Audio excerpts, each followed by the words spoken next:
Hi, Craig with LeadershipMentor.com. This week I want to share with you something that we've shared in the past, but this is a coaching model that's going to help you to identify and improve performance issues. So as a coach, as a new leader, this is a model that is really powerful for you to use to help introduce a way for you to, rather than just simply to provide feedback, but we want to start to learn how to develop coaching skills.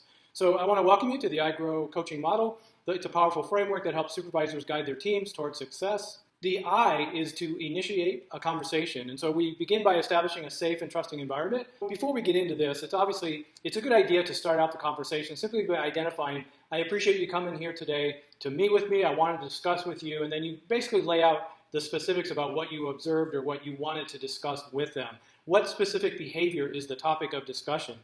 We also want to, as this presentation talks about, we want to initiate kind of a safe place for them so that there's dialogue that is going on between you and the team member that is providing them with an opportunity to feel safe and trusted and to understand that you're here to help them. So the first thing we want to do is obviously active listening.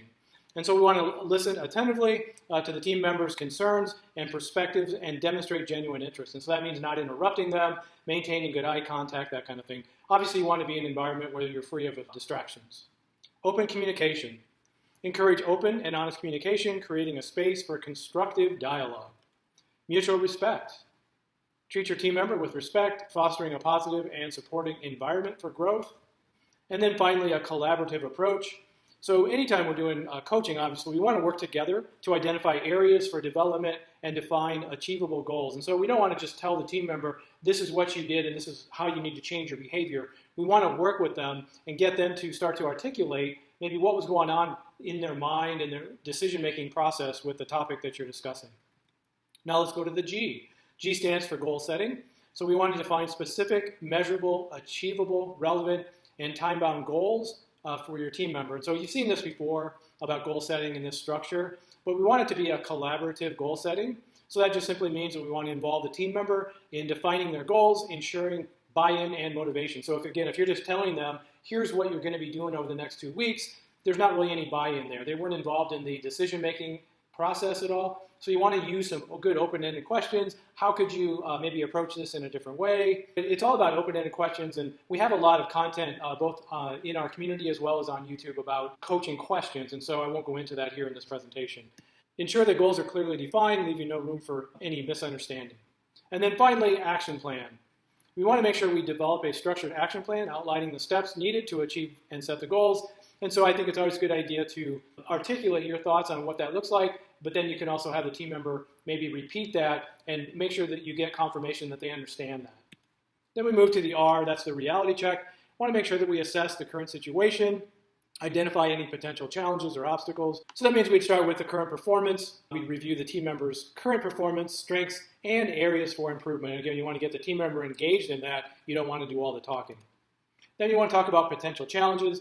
This is really a good place for the team member to interject, what do they think some of their challenges are going to be?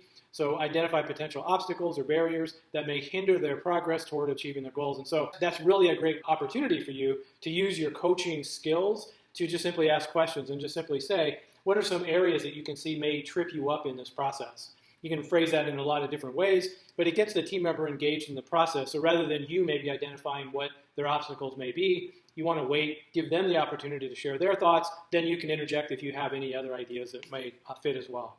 And then any resource availabilities. You want to assess the availability of resources, support, training, and needed for success. And so that just means, can you think of something that you might be missing or something that you're going to need in this process or in this change?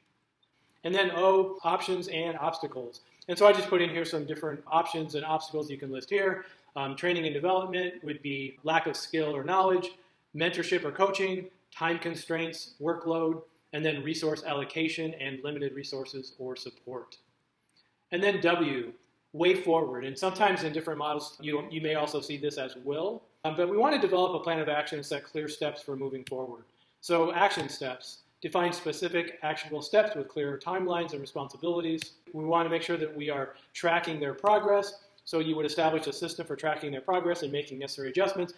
Here I think it's really more of regular meetings and updates where maybe you have them every day or every other day, just kind of send you a quick email or a Teams chat or whatever your company uses and just have them share with you how they think they're doing.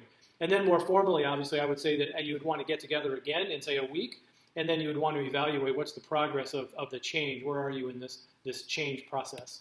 And support and accountability, provide ongoing support, and hold the team member accountable for their progress. And I think accountability really happens when you get the team member engaged in this process. That just means that, when it comes to goal setting and action steps, these aren't your action steps or your goals necessarily. In coaching, what we want to do is we want to ask these questions, get the team member to develop a course of action and goal setting so that it's really their idea. So if I tell you what to do, that course of action is really on me. So if the team member fails, that just means that maybe they didn't buy into my course of action or my steps. If the team member comes up with those areas, that just means that they're going to be more accountable for it because it was really them that came up with that. So that's all about accountability. We do a lot of different types of coaching, both in YouTube and in our community. That's really an essence of this iGrow coaching model. It's really my favorite model for coaching. It's really simple, easy to understand, and I think it engages the team member in a real positive way.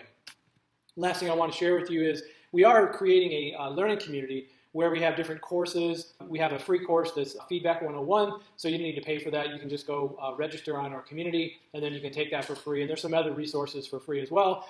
But our primary goal in that community is to get you into this new supervisor bootcamp. So right now it's an 8-week journey to succeed as a supervisor, and you do need to be a member for that, but that's a really low membership fee every month. And then you have access to take the supervisor course. We also have other courses in there and a lot of other content. But the neat thing about this is as you're taking this course and other courses, it's a community. So you have peers just like you who are trying to learn how to be a good supervisor, a good manager, a good leader. And so as you're going through this content, you can also go into the community and you can ask questions, share thoughts. We have a lot of different areas in there. So I hope you found this presentation helpful. Make sure that you're using some form of a coaching model. If you don't like the iGrow coaching model, make sure you're integrating coaching and coaching questions into your team member feedback sessions. So I hope you found that helpful and I hope you have a great week.